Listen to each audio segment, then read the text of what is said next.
Buenas tardes. Es un gusto estar con ustedes, los que están del otro lado escuchando esta charla, que como tratamos de que sean mensualmente, MP las organiza, sobre todo teniendo en cuenta los intereses de quienes nos consultan. En este caso es un tema muy importante, el tema de cuidado de la salud renal. Y para hablar de eso, tenemos hoy el gusto de que nos acompañe el profesor Oscar Novoa, profesor de nefrología de la Facultad de Medicina y miembro del staff de MP. Les transmito un saludo del doctor Jorge Jerez, el director técnico de MP y de la directiva de MP. El doctor Jerez por problemas personales no pudo estar hoy acá, que habitualmente él hace la introducción, de manera que me encargo yo. Mi nombre es José Enrique Pons, junto con el profesor Walter Pérez coordinamos estas actividades, así que los dejo con el expositor y les reitero algo que seguramente ya están viendo en el chat, que es preguntas a través del chat y al final de la charla vamos a tratar de responder a la mayor cantidad posible. Somos puntuales. Hemos empezado un poquito más tarde por problemas de que está muy complicado andar en Montevideo, pero no queremos extralimitarnos, de manera que vamos a terminar en hora. Muchas gracias, profesor. El micrófono. Tengo yo. Bueno, buenas tardes. Le agradezco al profesor Pons la presentación y les agradezco a ustedes por estar del otro lado. Estoy tratando de ver cuántos son, pero sé que son unos cuantos, y algunos de los pacientes con los cuales yo estaba recientemente en la consulta me decían que iban a estar por acá. La idea es tratar de... tengo una presentación, pero la idea de la presentación es que sea un apoyo para ir conversando, no tanto que sea la base para que ustedes tengan que ver. Hay mucha información que yo puse allí y que capaz que no es, no es imprescindible que la recuerden en detalle. El otro aspecto que es importante es que, bueno, los médicos tenemos un lenguaje, hay como un lenguaje propio, a veces es difícil transmitir en un lenguaje más coloquial, así que les pido que usen el sistema de preguntas si les quedan dudas, si es algo que les preocupó que dije, para tratar de aclarar, porque a veces hay algunas cosas que son, uno se refiere de una manera pero no se entiende bien. El tercer aspecto es que hay mucho material que voy a usar de colegas del Centro de Nefrología del Hospital de Clínicas y del Programa de Salud Renal y nacional, y les agradezco a los colegas que me compartieron esa información. Y bueno, vamos a ir empezando. La primera pregunta que tenemos para hacernos es ¿qué hacen los riñones? La idea es de nuestra hoja de ruta tratar de recorrer un poco algunos aspectos de lo que llamamos la fisiología normal y después tratar de entender dos cosas: por qué se pueden enfermar o cuáles son los factores de riesgo para tener enfermedad renal, y hablar un poco de este Programa Nacional de Salud Renal que MP se integró recientemente y que tiene el interés de darnos mucha información para todos nosotros.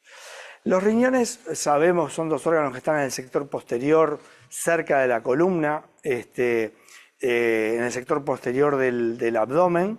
Es un órgano par, y es un órgano que cuando hablamos del problema renal estamos hablando del problema de los dos riñones. Las tareas que cumplen son múltiples y yo traté de esquematizar allí las más importantes.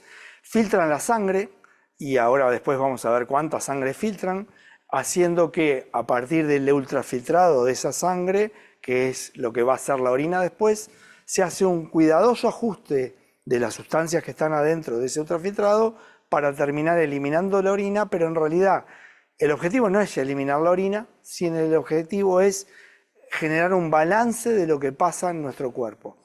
En una forma muy grande, un colega de hace muchos años, Bernard, dijo que nuestros riñones lo que hacen es equilibrar lo que pasa en nuestro medio interno de tal manera que mantengamos una constancia de la cantidad de agua que somos, el 75% o el 60% de nuestro cuerpo que es agua, y la cantidad de sales que tenemos en el cuerpo.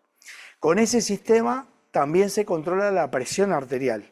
Y ustedes, uno de los problemas que tenemos con más frecuencia es que la presión sea alta. Bueno, los riñones son los que hacen el balance final para que tengamos la presión como la tenemos. Y además, finalmente, participa en la producción de algunas hormonas, como la eritropoyetina, que es una hormona que colabora o estimula la producción de glóbulos rojos, y activa la vitamina D, que juega un rol muy importante para el metabolismo de los huesos y el metabolismo óseo-mineral, como llamamos. Algunos datos. Esta imagen que tienen ahí, que asusta un poco, es una tomografía de emisión de positrones que se hace inyectando al paciente una sustancia que tiene glucosa y que además es radioactiva.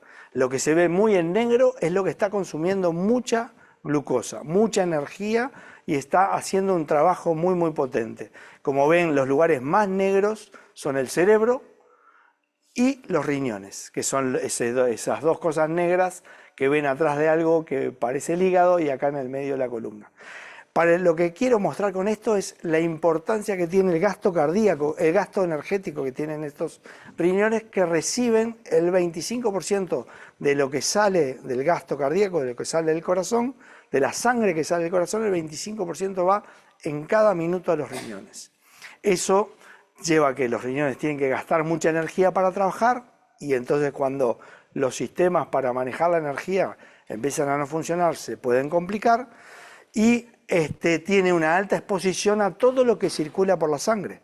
Entonces, si hay muchos factores inflamatorios en la sangre, en el riñón va a ser un lugar donde se va a producir inflamación.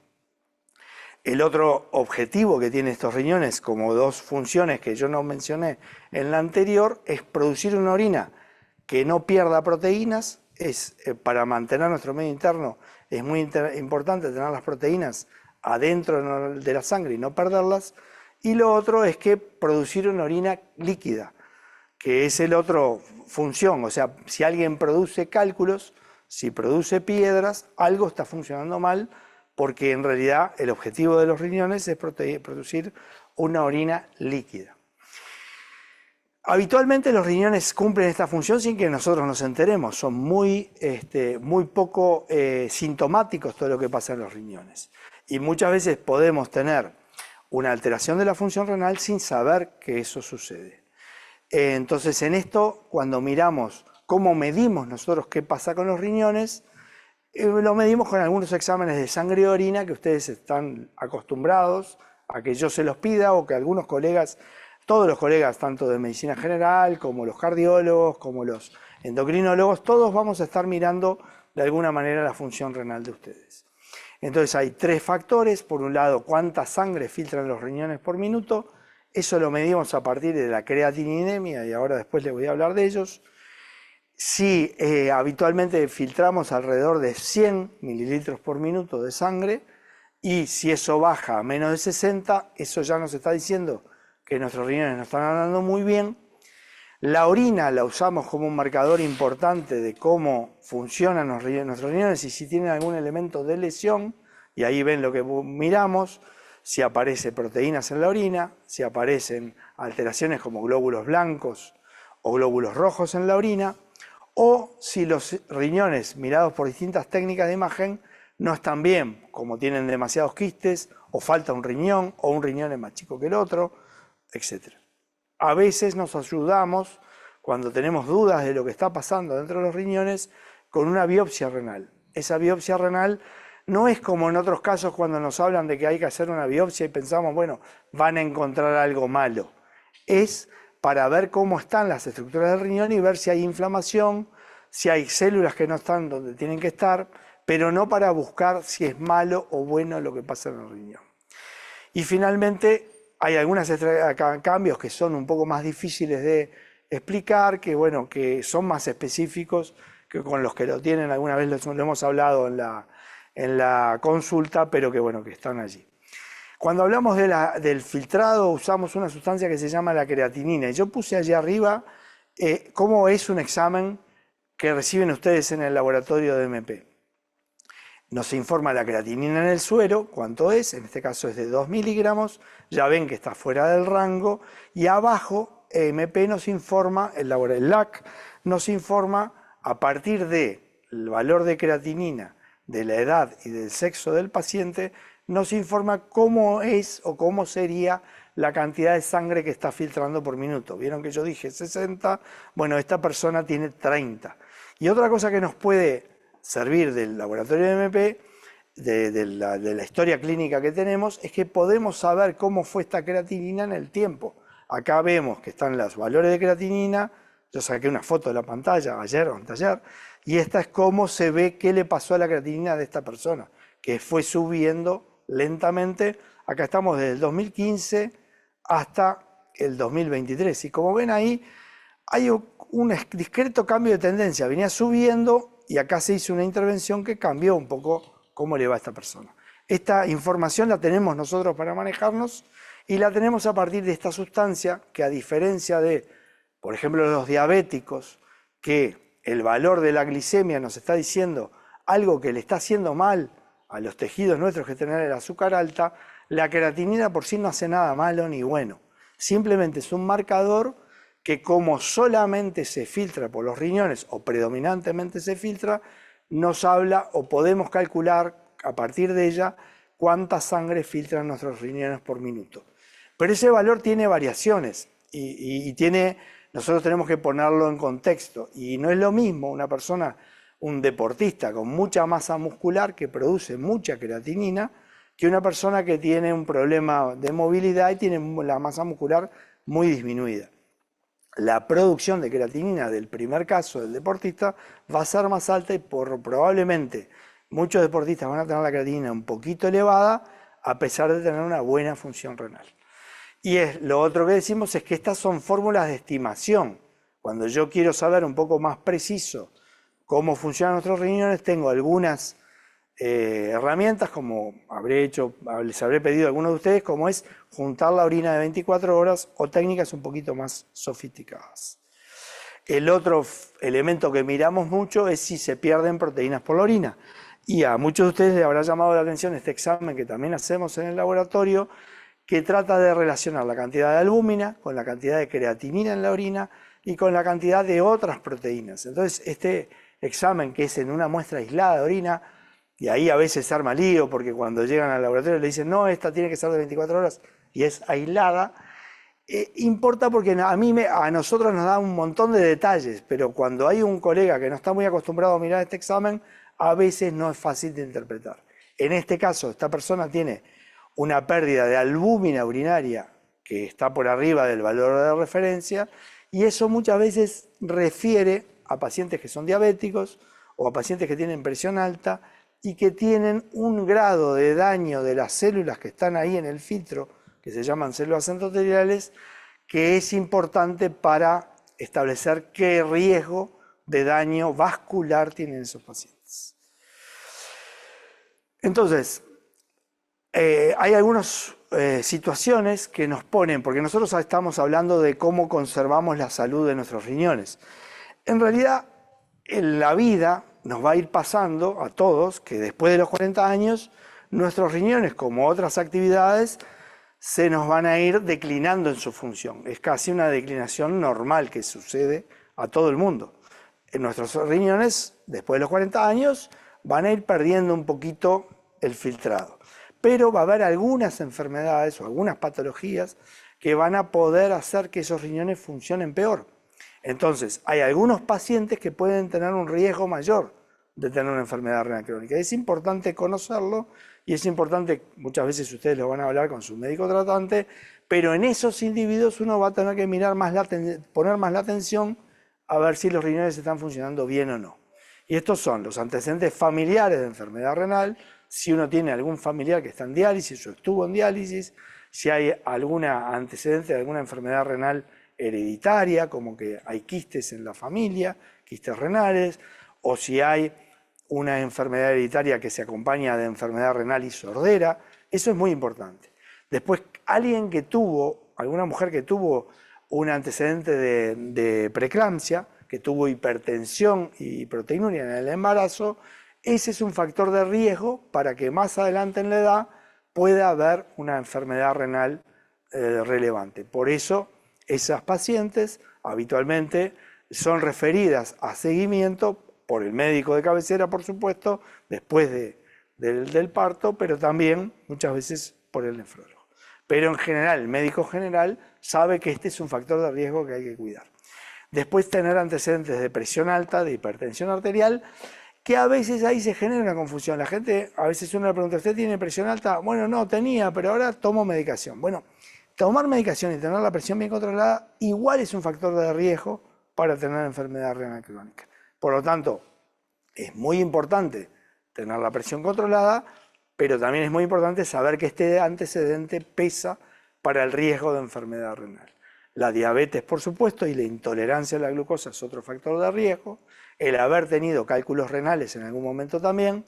Como decíamos, los mayores de 50 años ya tienen una reducción fisiológica de la función renal, y un hecho muy importante que sucede sobre todo en el hombre después de los 50 años, que es el aumento del tamaño de la próstata y la obstrucción parcial de la vía urinaria. La obstrucción de la vía urinaria genera un sistema de mayor presión en el sistema urinario que puede ser dañino para los riñones. Hay otras causas menos frecuentes de obstrucción urinaria que, bueno, que las vemos muchas veces en combinación con los colegas urólogos y nosotros, o con los colegas ginecólogos y nosotros.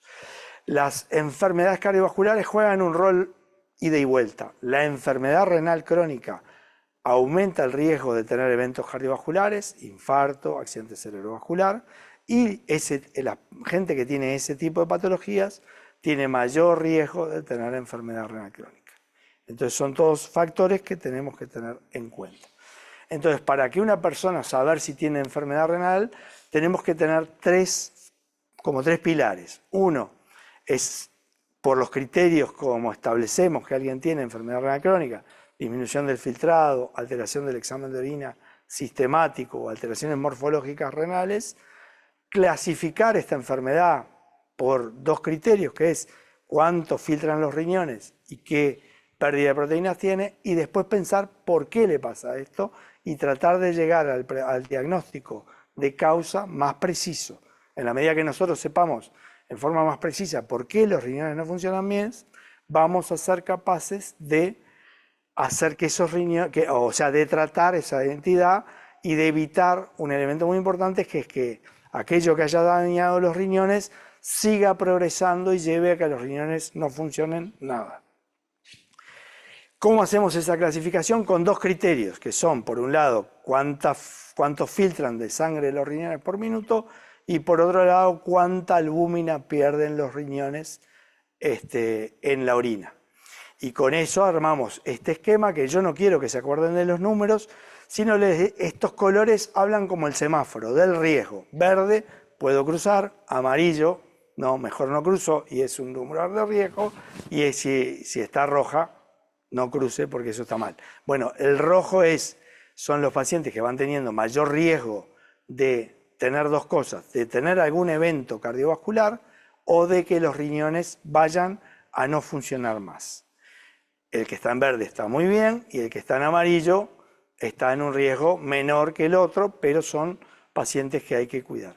De alguna manera, también este esquema sirve porque muchos de los pacientes en verde y amarillo se controlan fundamentalmente con su médico de cabecera, y los que están en naranja y en rojo tienen que estar en un control más cercano con el nefrólogo. Las causas pueden ser muchas, pero este esquema, que lo vamos a ver más de una vez, es muy relevante para pensar. Y este es un esquema que es un riñón cortado, que es como una lenteja. Ahí en azul son las venas y en rojo son las arterias, y muestran cómo es la estructura del riñón. Pero lo que me importa es que siempre tenemos que pensar que antes del riñón puede haber problemas, o sea que las arterias que le llevan la sangre al riñón pueden estar tapadas, puede haber inflamación por distintos motivos del tejido renal. Desde, como vamos a ver, los riñones tienen una capacidad de concentrar mucho las sustancias que le llegan. Entonces un medicamento que tiene una sustancia, que un nivel bajo en la sangre, tiene un nivel 100 veces mayor acá.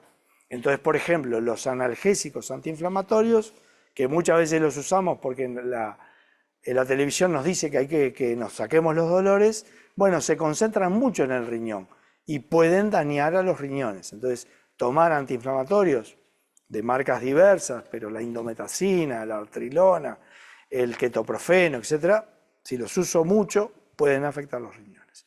Y hay un montón de otras enfermedades que no vienen al caso ahora, pero las otras que tenemos que tener en cuenta es el uréter, o sea, de donde sale la orina hacia la vejiga. Esto se puede tapar por un cálculo, se puede tapar por alguna inflamación, o se puede tapar porque la próstata está grande, y eso va a afectar cómo andan los riñones.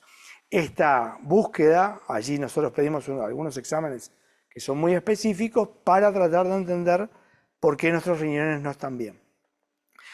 En el correr de la vida, este es un esquema de una guía internacional que se construye en consenso por gente de todo el mundo. Hay uruguayos también que participan en la generación de esta guía, que se llama Guía CADIGO, que lo que pretende es tener una buena evaluación a nivel mundial de cómo funcionan los riñones y cómo eso es distinto en cada etapa, y los requerimientos de la persona que tiene enfermedad renal crónica en cada etapa de su vida son distintos.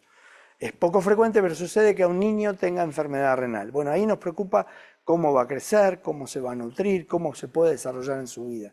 Del otro lado de la vida, un paciente muy añoso, con mucha comorbilidad, puede tener muchas causas de enfermedad renal, y capaz que la enfermedad renal no es lo más importante de cómo sea su calidad de vida, pero tenemos que adecuarnos acompañándolo para que le vaya mejor en las cuestiones que quiere hacer él y que quiere desarrollar, evitar la polifarmacia, priorizar algunas cosas, ayudarlo a que no se desnutra, porque venga el nefrólogo y diga, cuidado, no coma tal cosa, pero eso lo va a desnutrir. Entonces tenemos que hacer de esto una medicina que piense en la persona como una persona integral y que trate de adecuar los problemas a distintas etapas de la vida. Por acá ven que hay pacientes, mujeres embarazadas, que si tienen enfermedad renal, hay que pensar en ellas también, y hay que pensar que de repente si tienen enfermedad renal es su mejor oportunidad para quedar embarazada. Entonces trabajamos mucho con Pons en otra época, pero también con los que él ha formado,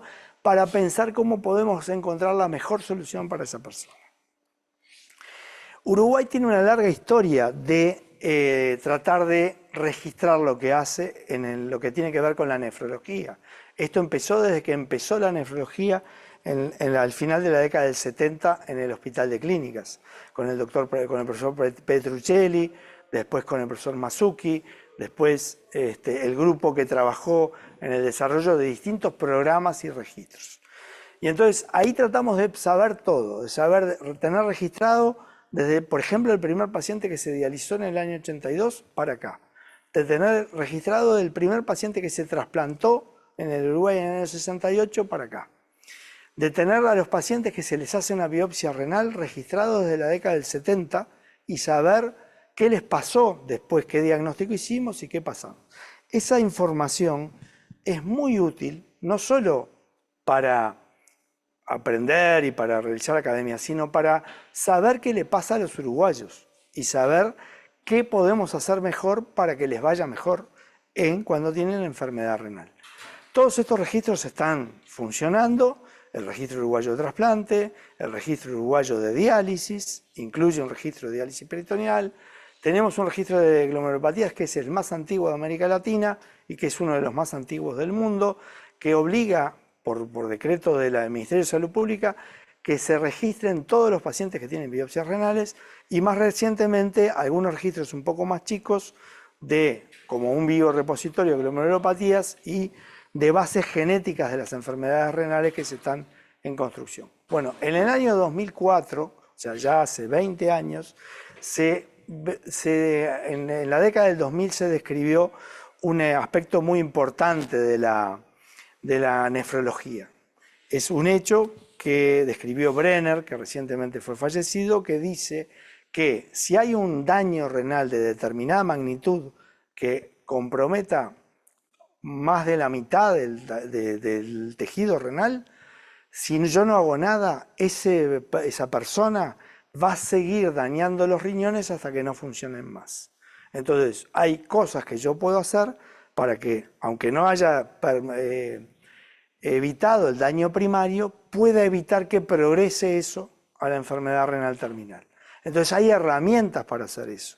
Entonces, como la enfermedad renal daba pocos síntomas, la gente no iba a consultar, salvo cuando aparecían los síntomas que eran muy tardíos. Entonces había que generar alguna manera de saber de alguien que tenía algún grado de enfermedad renal por exámenes de sangre y de orina para ponerlo en un programa de vigilar lo que le pasaba. Ese programa se constituyó con el Fondo Nacional de Recursos, con el Ministerio de Salud Pública, con el Centro de Nefrología del Hospital de Clínicas de la Facultad de Medicina, con la Sociedad Uruguaya de Nefrología, y se fueron integrando distintos actores del Sistema Nacional Integrado de Salud. MP, este año, durante todos estos años fuimos hablando de este tema, pero veíamos que MP cumplía con todas las condiciones sin tener que tener orgánicamente un programa de salud renal. Fuimos creciendo y fuimos viendo que necesitábamos empezar a trabajar en un equipo oficialmente conformado. Y en este año se conformó el equipo y nos presentamos al Fondo Nacional de Recursos para generar el programa de salud renal de MP.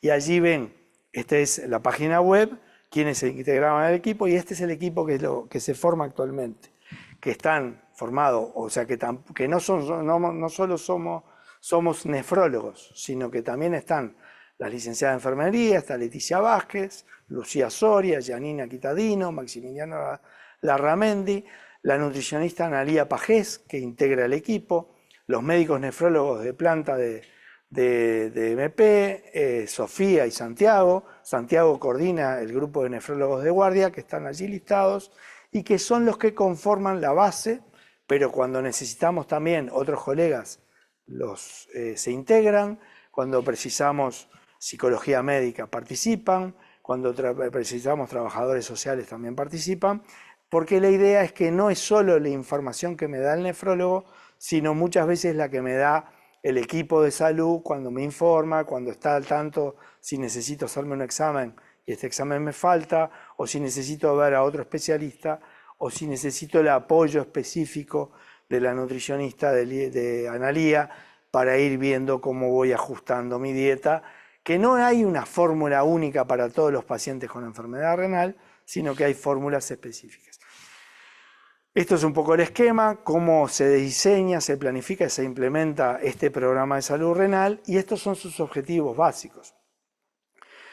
No debemos pensar que todos los pacientes que tienen enfermedad renal, pensemos que son más o menos el 10% de la población general del Uruguay, y cuando pasamos a los mayores de 50 años, casi el 20%, o sea, es un número importante que si los detectamos a todos, hacer que en realidad haya una descentralización y que participe el primer de atención en el diagnóstico temprano, difundir las pautas para promover una salud renal importante y hacer un diagnóstico temprano, enlentecer la progresión y disminuir uno de los componentes más importantes que vemos, que cuando la enfermedad renal no es reconocida y no se tratan los otros factores de riesgo, aumenta mucho los problemas cardiovasculares. O sea, no es que estos pacientes tengan un problema mayor de progresar a una enfermedad renal severa, sino que tengan un evento coronario, por ejemplo, asociado a que tiene enfermedad renal. Y por último, realizar un registro de pacientes con enfermedad renal que nos permita hacer que sepamos lo que le pasa a los uruguayos. Así funciona de alguna manera el programa, no interesa mucho, es voluntario. Hay una comisión asesora que integra esos grupos y se evalúa con indicadores que son, por un lado, de cobertura, por otro lado, de proceso y de calidad de tratamiento que tenemos. Por ejemplo, cuántos pacientes tienen la presión bien controlada, cuántos pacientes tienen el colesterol por debajo de determinado límite, cuántos tienen su diabetes controlada. Y estos son los formularios que vamos llenando y que vamos tratando de hacer. Estos son algunos datos, muy pocos, pero esto es un análisis en el año 2018 que muestra que ya había 21.000 pacientes, ahora hay más de 30.000 pacientes incluidos, ¿Qué pasa en la evolución con ellos? Un grupo sí fallece en esta condición, un grupo se vio una vez y no se siguió más, y en realidad se logra que el 36% de los pacientes estabilicen su función renal, un 16% tenga una progresión lenta y solo un 9% tenga una progresión rápida. O sea, esto marca que hay un grupo importante de pacientes que ingresando al programa se pueden estabilizar. Además, se hizo un estudio que comparó a los perdidos de seguimiento, aquellos que habían tenido un único control y no vinieron nunca más al programa, de aquellos que tienen un seguimiento regular. Y se vio que, por ejemplo, para el tiempo a un evento o el tiempo a la necesidad de sustitución de la función renal fue 6 veces mayor en los que fueron perdidos de seguimiento de los que estaban en el programa. Solo ver los pacientes regularmente tiene un efecto mucho más importante que mucha medicación que usamos para que esto no pase. Y eso hace pensar que en realidad el control médico estandarizado de los sistemas estandarizados ayuda al control de los pacientes. Y eso es bien importante. Y estos son un poco los datos de cómo se distribuían. La mayoría estaban en lo que llamamos estadio 3, que es moderado. Un grupo muy pequeño estaba en los estadios más avanzados, donde estamos pensando ya ahí en algunas cosas vinculadas a que podemos sustituir la función de los riñones en el momento que ya no funcionan más, que eso no es motivo de esta charla, pero se puede hacer, y mostrando las comorbilidades que tenían. La mayoría, había un 30% que tenía enfermedad cardiovascular, un 19% con cardiopatía isquémica, un 8% con insuficiencia cardíaca. O sea que, lo que decía, es muy importante los eventos cardiovasculares que tienen los pacientes que tienen enfermedad renal. Y la causa de la enfermedad renal, en un grupo muy importante, se piensa que está vinculado a causas vasculares, problemas de colesterol y problemas de presión arterial. Esto vuelve a repetir el cuadro de filtrado y albúmina, y eso nos permite saber, ahí con números que no importan, cuál es el riesgo que tienen de distintas entidades, como necesitar diálisis o tener un evento cardiovascular, los pacientes. Y claramente, cuanto peor les va en la función y en la proteinuria, más es esa situación. Y este cuadro es similar de las guías internacionales para cada uno de los eventos, para el infarto, para el evento cardiovascular, para la necesidad de diálisis, para la hospitalización, y todos, tanto mirando por albúmina o mirando por creatinina o filtrado, cuanto más alta es la proteinuria o cuanto menos el filtrado, mayor es el riesgo de estas circunstancias. Esa predicción de riesgo es muy importante para saber la intensidad con la que yo tengo que tratar a cada uno de los pacientes. Siempre nos preguntamos cuáles son los síntomas. Y uno de los problemas que tiene la pérdida de la función renal, que nos va a dar muy pocos síntomas. Algunos, como que la presión, que la tenía bien controlada y empezó a controlarse peor, que me levanto mucho de noche a orinar. Eso puede tener muchas causas, pero una que hay que pensar es que los riñones no estén siendo capaces de concentrar la orina, o que me empiece a perder peso sin querer perder peso. Por otro lado, los síntomas muy tardíos que pueden aparecer cuando mis riñones ya funcionan muy poco porque tienen una enfermedad crónica o porque me pasó algo entre medio. Por ejemplo, me deshidraté mucho porque tengo diarrea o porque no puedo tomar líquido porque tengo vómitos. Y entonces aparecen síntomas crónicos vinculados a la enfermedad renal extrema. A medida que tenemos herramientas para sustituir la función de los riñones, estos síntomas los vemos menos, pero los podemos ver. Que tengan anemia, que tengan náuseas de mañana y que vomiten de mañana, que tengan mal aliento, que tengan muchos calambres. Pero cada uno de estos hechos aislados es muy frecuente. Entonces, no necesariamente porque yo tenga calambres, alguna vez diga, mis riñones andan mal. Son síntomas que se confunden con muchos otros, por eso cuando uno va con alguno de estos síntomas a la emergencia o al médico, le van a pedir cómo andan sus riñones, qué creatinina tienen, qué examen de orina tienen.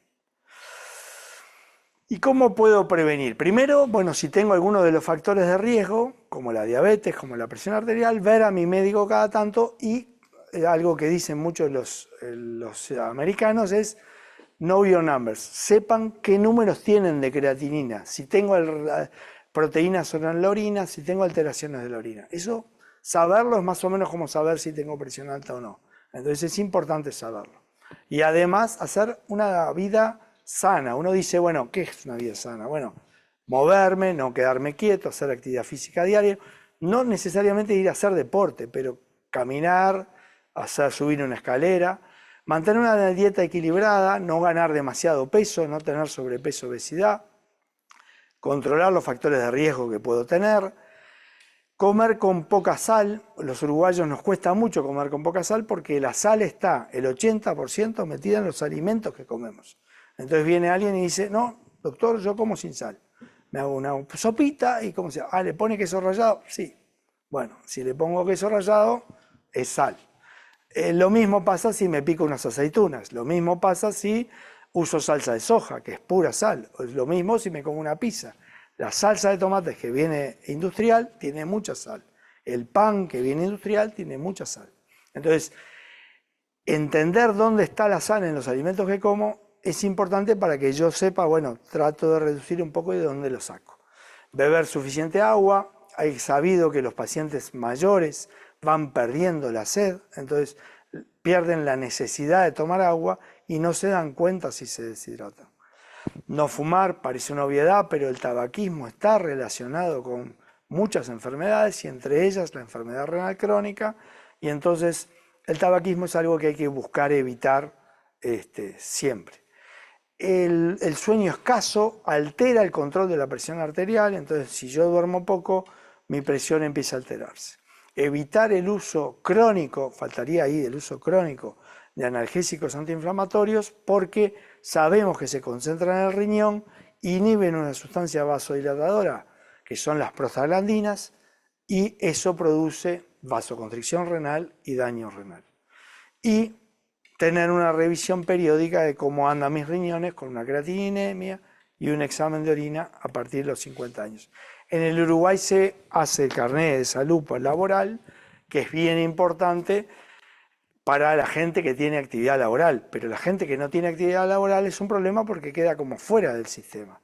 Y ese carnet de salud laboral muchas veces, igual que el carnet de salud del deportista, muchas veces es el motivo por el cual nos enteramos de que tenemos alguna alteración renal. Esta línea de tiempo que les muestro acá es mostrando cómo hasta el año 99 no teníamos ninguna herramienta, estos son estudios, ensayos clínicos controlados, que fueron demostrando beneficio de algunas intervenciones en pacientes con enfermedad renal. Y vemos que pasamos casi 20 años sin nuevos estudios que nos mostraran cosas que mejoran la función renal, y últimamente han aparecido un montón de estudios que aparecen un montón de herramientas que increíblemente algunos medicamentos eran pensados para una cosa, pero mejoraron mucho el riesgo cardiovascular y de enfermedad renal crónica, como algunos medicamentos para la diabetes, algunos medicamentos para la presión arterial, algunos medicamentos que tienen como que estamos todos hablando un poco de él, que es la semaglutida, que baja el peso corporal y controla la diabetes y controla muchos factores de riesgo cardiovascular. Este esquema no es para que se lo acuerden, también es de las guías internacionales que ponen en primer lugar los aspectos vinculados a la actividad física, a la dieta sana, a no fumar y a no tener sobrepeso. Y por otro lado vienen una serie de medicamentos de primera línea o controlar la presión y tener la presión bien controlada con una presión sistólica menos de 120, muchas gracias, y espero que no se caiga acá, y ¿sí? Gracias. Y una serie de estrategias que, como ven, de este lado aparece control del colesterol de manera muy importante.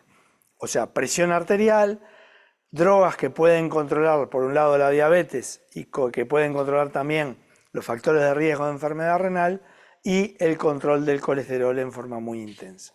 Esto es un poco más complejo, no lo voy a pasar por ahí. Ven que está en inglés, no vamos a hablar de ello, pero como hay distintas estrategias, tanto nutricionales como de control de los factores de riesgo, que hacemos en cada etapa de la enfermedad renal. Y de la dieta yo no debería hablar porque no sé de la dieta, ahí me apoyo en las colegas licenciadas en nutrición, pero claramente hay que saber que un elemento que tenemos los uruguayos, o teníamos, ahí se ha ido perdiendo, es que el consumo de proteínas era muy alto. Se comía alrededor de 1.3, 1.4 gramos de proteína por kilo de peso de la persona, por día. Había dietas que eran predominantemente con proteínas de mañana, mediodía, de tarde y de noche. Eso no hace bien. Pero tampoco hace bien pasarse para el otro lado, comer muy pocas proteínas. Y estos son algunos criterios que uno lo dice grande, porque no es que un churrasco sea todo proteína. De un churrasco de vaca, que por ejemplo de 28 gramos de churrasco, solo 6 a 8 gramos son proteínas. Entonces, con esa mirada, la limitación que puede haber a llevar en vez de 1.3, 1.4 a 1 gramo kilo de proteínas es una cosa más razonable que se pueden hablar con la colega nutricionista para ver que yo tengo una dieta que no me desnutra, pero que no me sobrecargue tampoco de proteínas. Últimamente en salud para adelgazar mucha gente tiene dietas muy ricas en proteínas. A veces eso genera dos tipos de problemas. Uno es que los valores de los exámenes de sangre se me pueden alterar un poquito. No quiere decir que tenga enfermedad renal, pero pueden alterarse un poco. Y otra que en algunas condiciones muy específicas, esas dietas muy ricas en proteínas pueden caer no muy bien. Otro aspecto que importa, pero para estadios más avanzados de enfermedad renal, es el control del potasio. También hay distintos alimentos que tienen potasio, como algunas frutas y algunas verduras, pero la cantidad que se absorbe del potasio que tienen ellas no es tanto como el potasio que tienen algunos alimentos procesados. Este es otro elemento, y para ir terminando, que es bien importante. Hay algunos medicamentos que nosotros usamos para controlar la progresión de la enfermedad renal que son buenos, y como son buenos, hacen cosas, y si a mí yo los tomo mientras esté deshidratado o que esté en una situación de enfermedad, capaz que no me caen bien. Entonces, los angloparlantes hablan del sick day pill, o sea, las pastillas que yo tengo que dejar de tomar los días que estoy enfermo. Y tengo que saber cuáles son para mí esas pastillas. Por ejemplo, si tomo un medicamento para la presión que es muy común, que es el enalapril. Bueno, ese medicamento para algunos pacientes, cuando están enfermos, lo deberían suspender. Y el médico le debería decir, bueno, este medicamento es un medicamento para suspender el día que estoy enfermo. Por ejemplo, me siento mal, tengo alguna causa de deshidratación, no tomé líquido, tengo diarrea, tuve vómitos. Bueno, capaz que en esa situación busco cuál es mi lista de medicamentos a suspender, los suspendo 1 o 2 días y cuando mejoro los retomo. Pero esto no lo puedo hacer al tanteo. Es como una de las aspectos que tengo que conversar con mi médico tratante. Bueno, ¿qué medicamento cuando yo me siento mal es mejor que no lo tome que lo tome? Y finalmente, bueno, ese es el mail del programa de salud renal. Es un programa que está empezando, que vamos a tratar de comunicarnos con el grupo. Ya hay un número importante de pacientes de MP que están incluidos en el programa y nos vamos a ir comunicando también, pero este mail es útil para cualquier cosa, cualquier pregunta que tengan. Así que les agradezco mucho y creo que estamos en tiempo. Hay ahí algunas preguntitas y bueno, pasamos por acá. ¿Está funcionando el micrófono este? Tengo que usar, tengo este. No, él tiene. Sí. Estamos solucionando algunos desencuentros acá. Muchas gracias, Oscar. Realmente muy claro, muy didáctico. Me parece que la gente debe haber entendido más que yo. Y eso es bueno. Eso es lo que buscamos. Tenemos algunas preguntas que han llegado al público. El profesor Pérez es el responsable de transcribirlas. Están concentradas, ¿no? Sí, sí, sí, sí. Una de las tareas en las cuales él se ha entrenado muchísimo es eh, combinar las preguntas que son muy parecidas de forma de no ser reiterativas.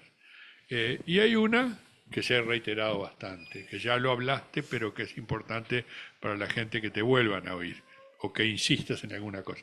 ¿Por qué es tan nocivo el consumo de sal?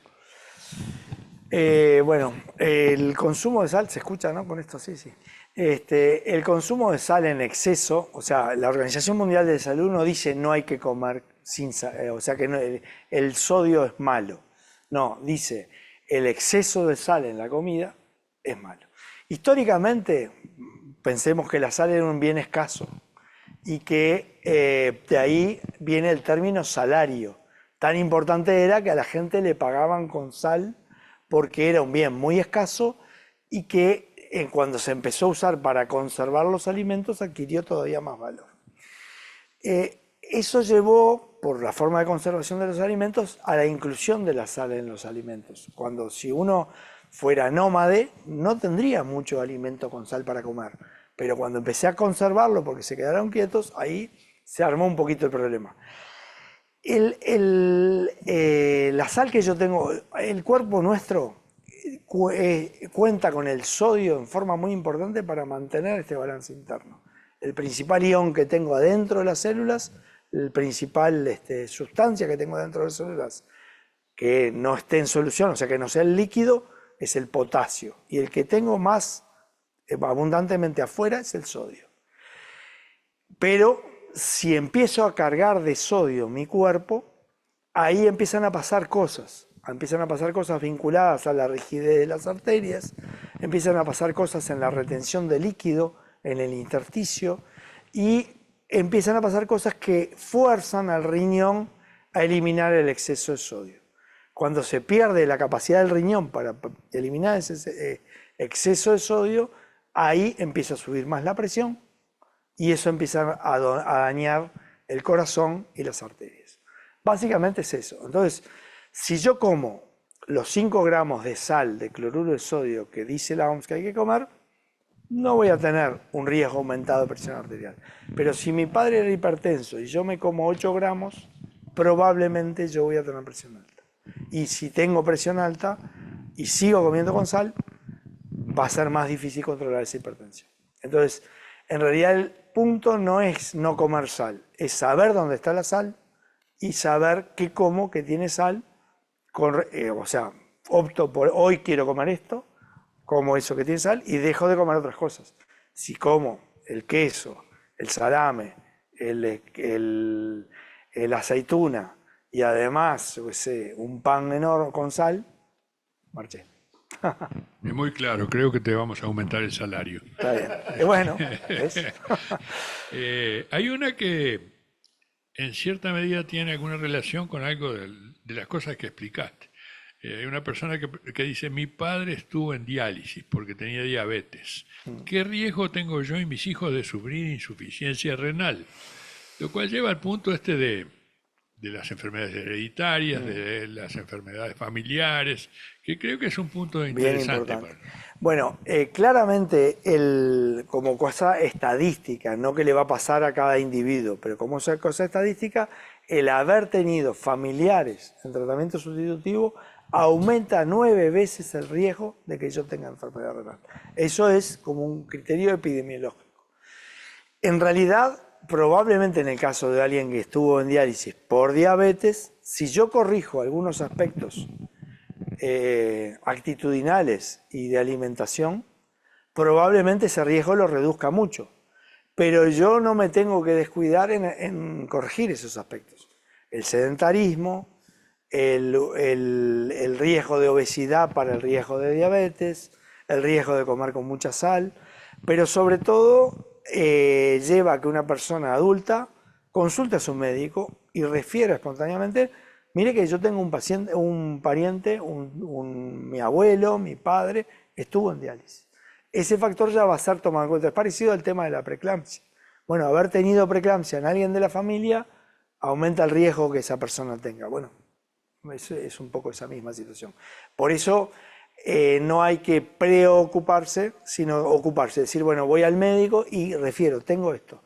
Y entonces ahí se valora, bueno, miremos un poco más en detalle cómo está el azúcar en sangre, cómo está la hemoglobina glicosilada, cambiemos algunos hábitos, hagamos un poco más de actividad física, mejoremos la masa muscular.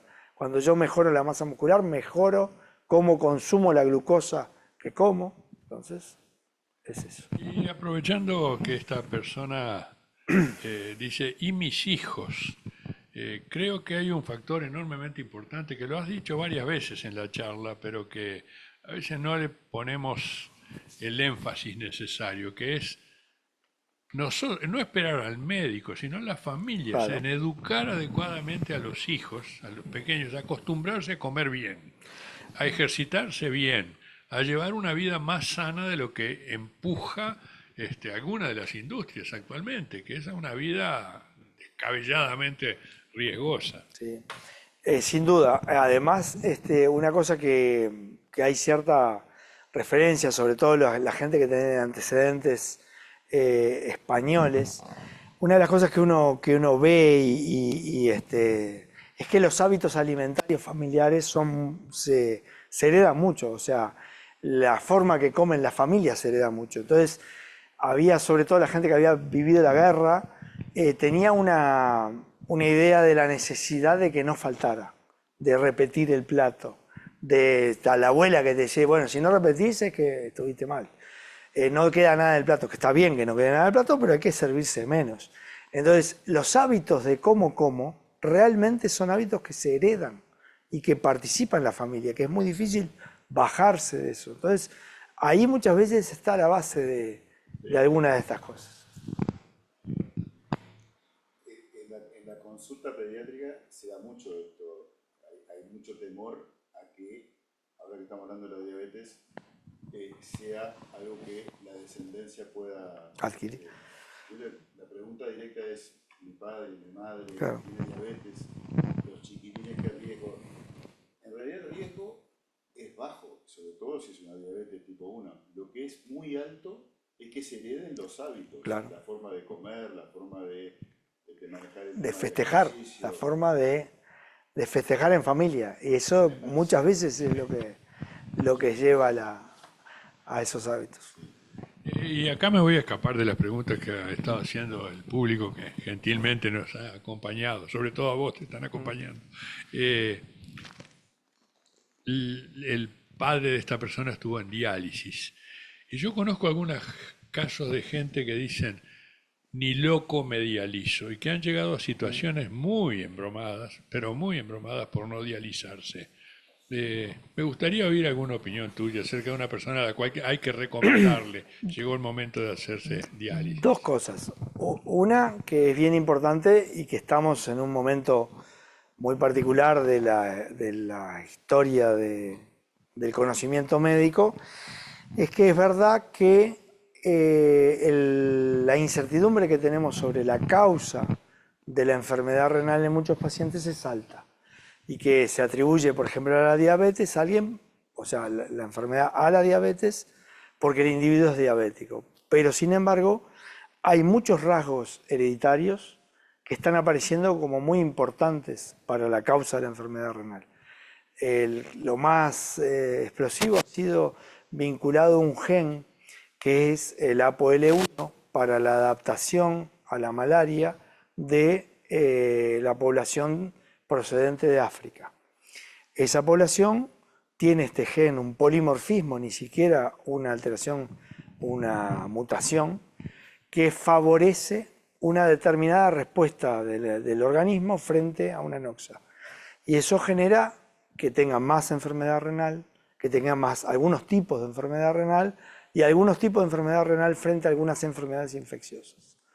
Eso explica que en realidad, y ahora estamos viéndolo porque tenemos más acceso a la genética por fondos de investigación universitarios o de la propia nefrología, ha permitido saber que muchos pacientes que los clasificábamos como que no sabíamos por qué era la enfermedad o que no teníamos una causa clara, que había una base genética. Entonces ese aspecto está en un desarrollo actualmente. Eso por un lado.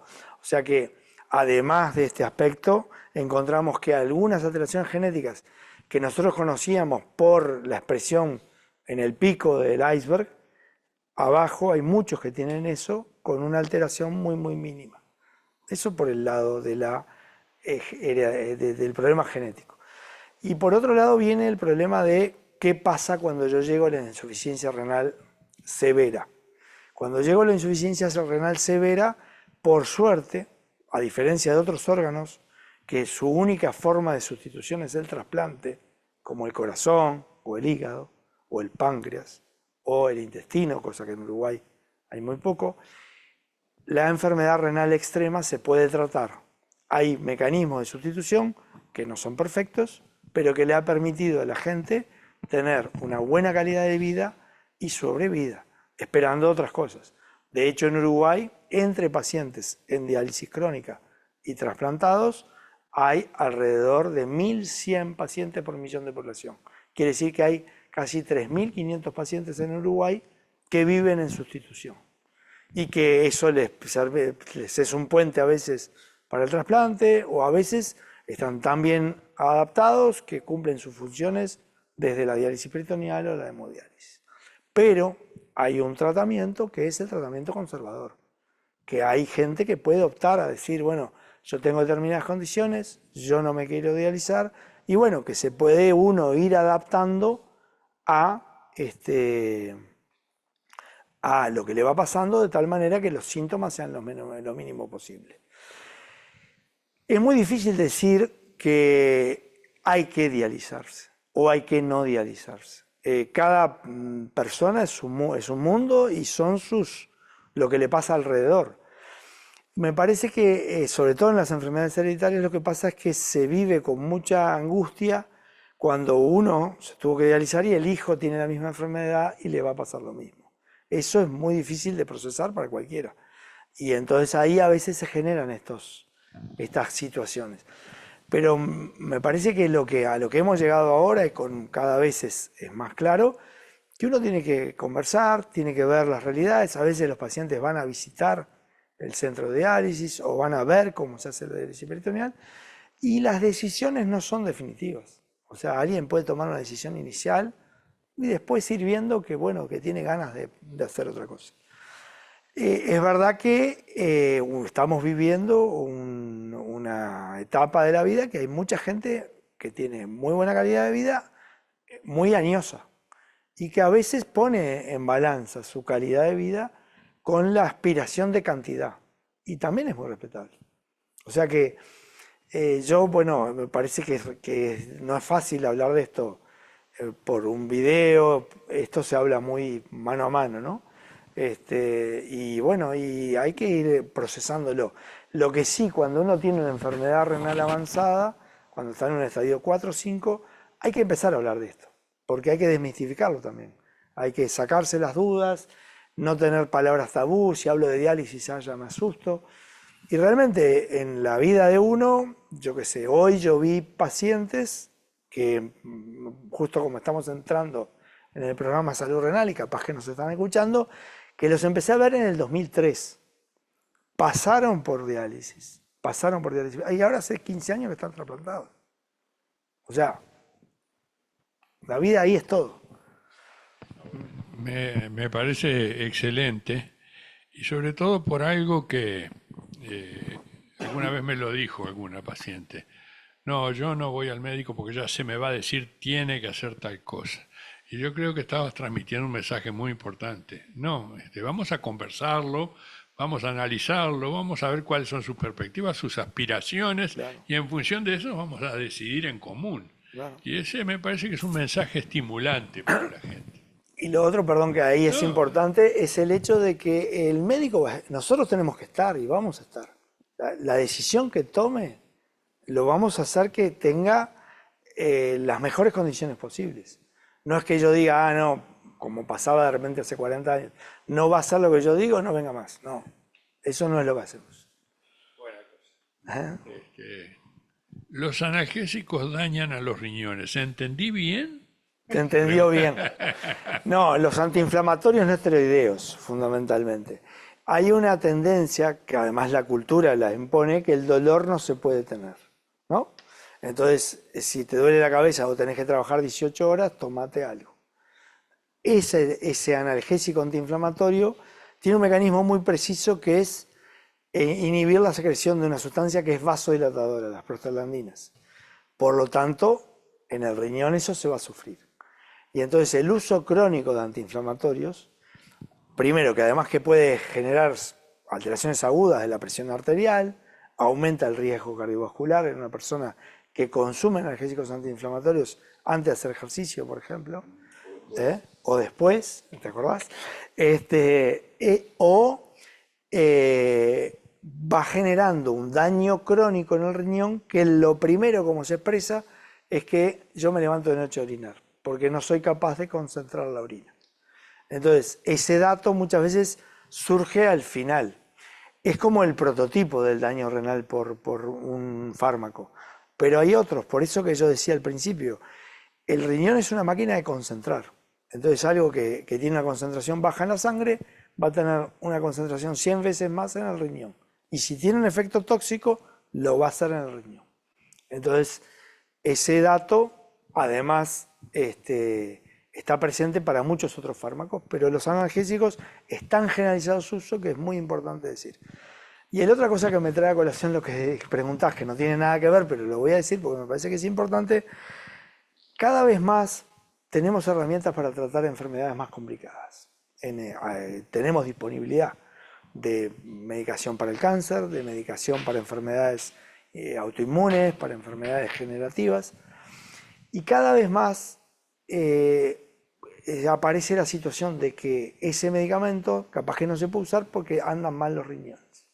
Entonces nuestro objetivo ha cambiado, por ejemplo, en la enfermedad oncológica. Antes era, bueno, este medicamento te va a hacer mal el riñón, capaz que no. Ahora nosotros tenemos que acompañar al oncólogo a que pueda usar las mejores herramientas para ese paciente.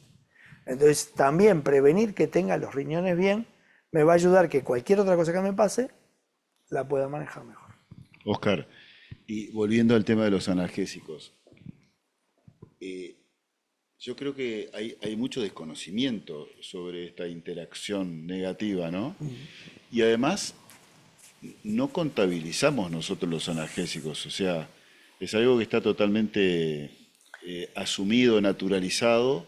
Ahí Eso está. me duele y tomo, pero no sé cuánto analgésico tomé durante la semana. Claro, por ejemplo.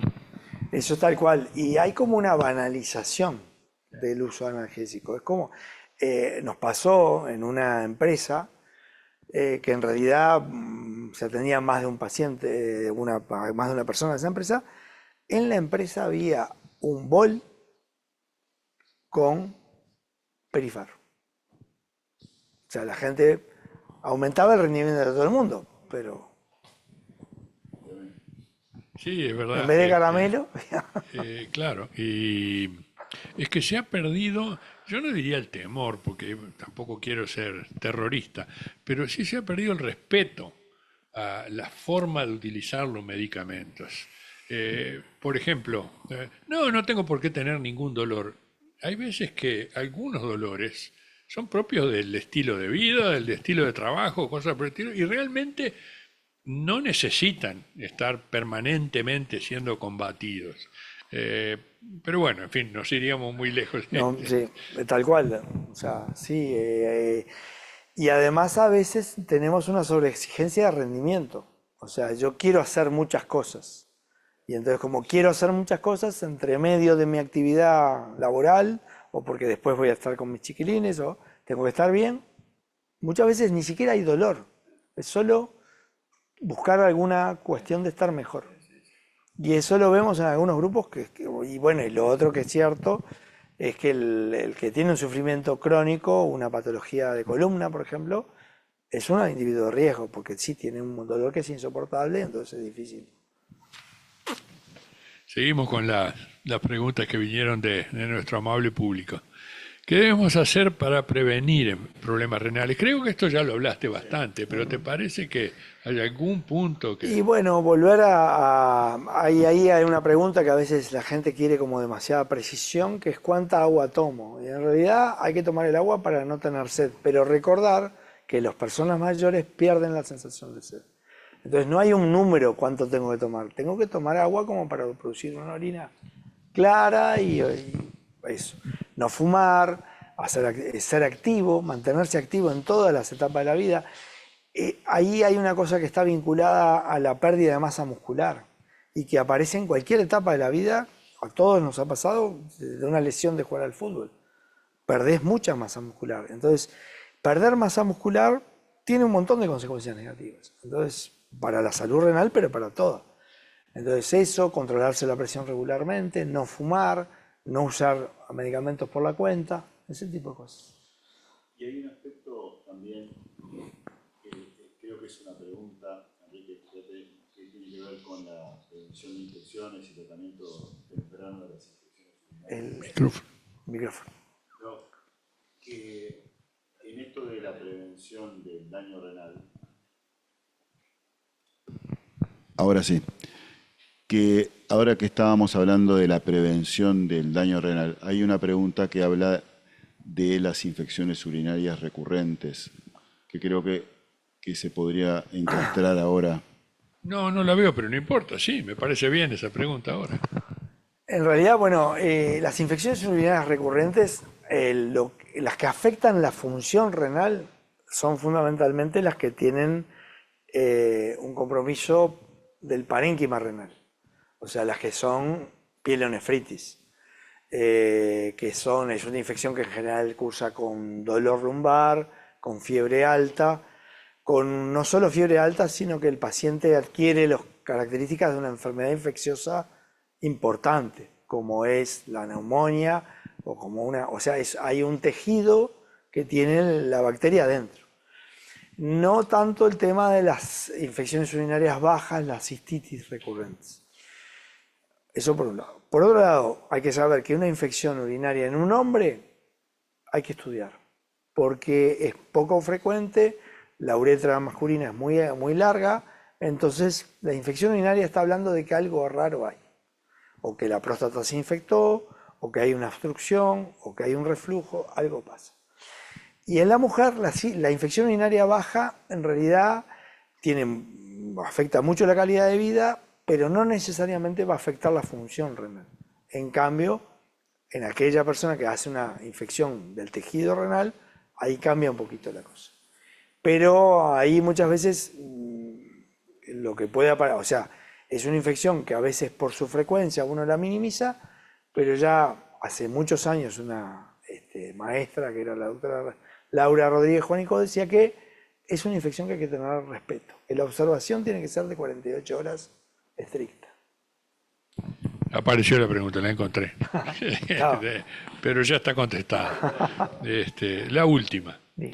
El examen de orina tiene proteína, pero solo a veces. Supongo que se refiere a un caso individual, ¿no? Sí. ¿Cómo debo interpretarla? Bueno, en realidad la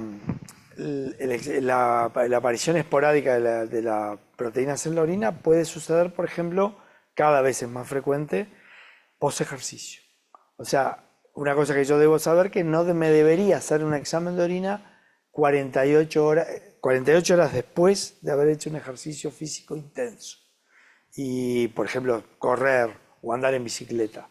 Eso necesita un reposo antes de hacer un examen de orina. De cualquier manera, si aparece una alteración del examen de orina, más que interpretarlo, tiene que ir al médico. Tiene que interpretarlo con el colega, con el médico, que lo ponga en contexto. Bueno, no es lo mismo tener una proteinuria esporádica o periódica en alguien que además tiene una infección genital, que en alguien que, bueno, está la proteinuria y hay que mirarla con más cuidado. ¿Ah? Walter, ¿querés hacer algún comentario? Bueno, si no, nos queda, en primer lugar, agradecer al público por su consecuencia.